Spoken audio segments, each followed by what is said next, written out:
That's it, right? So that's our offer. We believe it's a fair one, with advantages for both sides.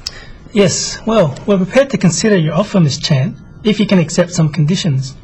And subject to consideration by the board. Well, what are the conditions? Well, firstly, the price you're proposing, would that be variable depending on currency fluctuations? The issue is that we're in an unstable environment at the moment. The exchange rate could affect us negatively. Us too. True, but the problem is that we're tied to the US dollar. We could consider hedging against currency in both directions. That would be acceptable. Another problem we may have is that of supply. Our customers often need supply at short notice. If we do get large orders, we need to guarantee delivery, so we need to stockpile. The difficulty there is the capital outlay. How would you feel about a partial offset against our sales? You mean a loan? I suppose so. Would you be agreeable to a deferred payment? We can provide security, of course. I think that would be acceptable. Unfortunately, I would need to get board approval for it. Of course. Then I think we might have a deal. In principle. Time to celebrate.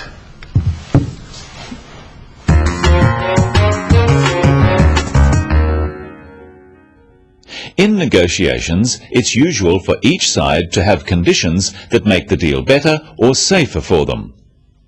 A condition is a change in the terms of a deal which is necessary before one side or the other agrees. Yes, well, we're prepared to consider your offer, Ms. Chan, if you can accept some conditions. And subject to consideration by the board. Notice that Victor uses language carefully. He doesn't say, "We agree to your offer." He says, "We're prepared to consider your offer." He is signalling to the other side that there is a chance for agreement by using the word consider, which means think about. He then makes this conditional by saying, "if you can accept some conditions." In English, using the word if in this way is called a conditional. Victor is saying, "We can consider your offer if you can accept some conditions." One part of the sentence is conditional on or depending on the other. The negative is also true. If they can't accept the conditions, Victor can't consider the offer. Notice that Sue adds subject to consideration by the board. Subject to is another type of conditional phrase. She means we can agree if the board agrees. Subject to is a legal phrase meaning only if or only after. There are a number of expressions you can use when giving a condition. Try them after me. Subject to the board's agreement. Conditional on the board's agreement. Providing that the board agrees. As long as the board agrees. On condition that the board agrees. Let's look now at Victor's first condition. Well, firstly, the price you're proposing, would that be variable depending on currency fluctuations? The issue is that we're in an unstable environment at the moment. The exchange rate could affect us negatively. When Victor is talking about conditions, he is exploring various scenarios or things that could happen. Notice that he explains what the problem is. He says, the issue is that we're in an unstable environment. The issue means the problem or the thing that needs discussing. Practice with Victor some ways of introducing a problem. The issue is the exchange rate. The problem is the exchange rate. The difficulty we have is with the exchange rate. One thing that could happen is that the exchange rate, the amount of money you can exchange in one currency for another, may change. Notice that Victor uses the words would and could. Would is like a conditional. One thing might result in another thing happening. The exchange rate might change. Victor is talking about the price for their product. He asks, would that be variable depending on currency fluctuations? Fluctuations are changes. We can express this another way. If the currency changes, will the price change? Could is used to express a possibility, something that might happen. Victor says the exchange rate could affect us negatively. Notice that you can say something will affect you negatively, it will have a negative or bad effect, or positively, it will have a positive or good effect. What is Lynn's response to this first condition or concern of Victor's? We could consider hedging against currency in both directions. That would be acceptable. Like Victor, Lynn is being careful. She uses the word consider rather than just agreeing. She's waiting until the whole deal is clear. We can give both questions and answers using these could and would phrases. Practice them after Lynn and Victor. Would you consider hedging against currency? Would you agree to hedging against currency?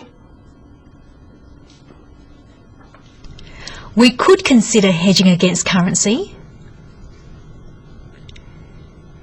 We could agree to hedging against currency. Sue comments, that would be acceptable. Acceptable simply means able to be accepted. They can agree to this solution. Practice with Sue some phrases you can use to agree and disagree to conditions. That would be acceptable. We can agree to that. We would be agreeable to that. That wouldn't be acceptable, I'm afraid. I'm afraid we can't agree to that. We wouldn't be agreeable to that. Notice that to agree with someone is to think they are right. To agree to something is to accept a proposal. What is Victor's second condition? Let's see. If we do get large orders, we need to guarantee delivery, so we need to stockpile. The difficulty there is the capital outlay. How would you feel about a partial offset against our sales? You might use the phrase, how would you feel about something, if you think it may be a difficult condition for the other side to accept. Sue puts this proposal a different way. Would you be agreeable to a deferred payment? We can provide security, of course. I think that would be acceptable. Unfortunately, I would need to get board approval for it. Sue uses the phrase, would you be agreeable? Would you be agreeable to a deferred payment? A deferred payment is when you pay later for something you buy. Lynn thinks this condition is acceptable, but she makes it conditional on board approval by saying, I would need to get board approval. Notice the stress on would. Practice some phrases you can use for this type of condition. That would have to have board approval. The board would need to approve that. That would be subject to board approval. Sometimes conditions depend on other conditions. One side might say, we agree to your condition if. So it's very important when negotiating to listen for words that signal a condition. Words like if, could, would, provided or providing, as long as, and subject to. And words that might signal a problem, such as problem, unfortunately, and however. Notice that even at the end, they are being careful about what they say. Then I think we might have a deal. In principle, Lynn agrees in principle. This means they have agreed on terms among themselves, but as she needs board approval, she can't authorise the agreement right now. And right now, we've reached the end of today's program. See you next time on the Business of English.